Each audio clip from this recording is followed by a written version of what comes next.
तेरे बाजों चैन नहीं आउंदा सावां नूं,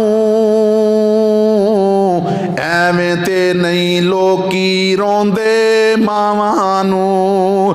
ਤੇਰੇ ਬਾਝੋਂ ਚੈਨ ਨਹੀਂ ਆਉਂਦਾ ਸਾਵਾਂ ਨੂੰ, ਐਵੇਂ ਤੇ ਨਹੀਂ ਲੋਕੀ ਰੋਂਦੇ ਮਾਵਾਂ ਨੂੰ। ਮਾਂ ਦੀਆਂ ਯਾਦਾਂ ਗਮ ਦੇ ਹਾਰ ਪਰੋ ਗਈਆਂ, ਇੱਕ ਵੇੜੇ ਵਿੱਚ ਕਈ ਕਈ ਕੰਧਾਂ ਹੋ ਗਈਆਂ। जब तक माँ बाप जिंदा सी, भैणा भाई सारे दे सारे इकट्ठे सी। माँ बाप दुनिया तो रुखसत हो गए, अज एक घर दे अंदर कई कई कंधां बन गईयां ने। अल्लाहु अकबर कबीरा। मां दियां यादां गम दे हार परो गईयां,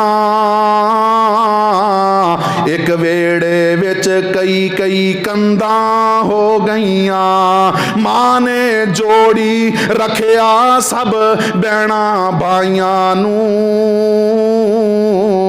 ਐਵੇਂ ते नहीं लोकी रोंदे मावां नूं। तेरे बाजों चैन नहीं आउंदा सावां नूं, ਐਵੇਂ ते नहीं लोकी रोंदे मावां नूं। जहर जहर पलाना जहर दवाइयां वाला पीना पैंदा ए, जहर जुदाइयां वाला पीना पैंदा ए। मर मर के हुण सानू जीना पैंदा ए, कित्थों लभीए यार मां दियां खुलियां बावां नूं,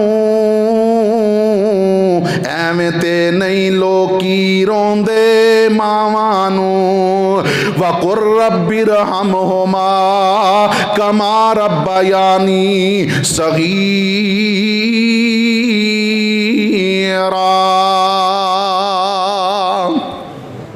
मेरे मोहतरम भाइयों, माँ बाप जिंदा ने, इन्हां दी खिदमत करया कर।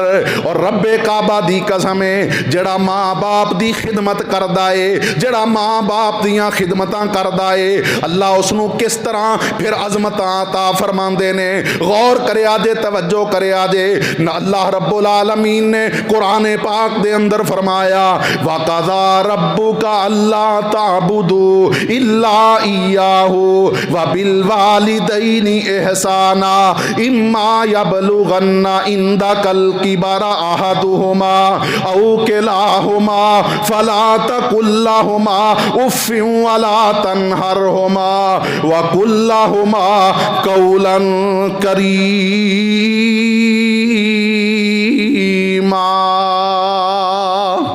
माँ बाप की खिदमत करने की वजह तो अल्लाह रब्बुल आलमीन आई हुई मुसीबतां नूं भी अपनी रहमत नाल दूर फरमा दिंदे ने।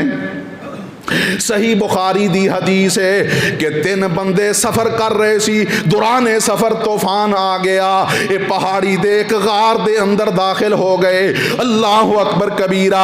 जिदों गार दे अंदर दाखिल होए, एक बहुत बड़ी चट्टान गार दे मुंह दे अगे आके गिर जाती है। ये फनस गए, बड़ा वसल आया, लेकिन निकलने का कोई रस्ता ना बनया।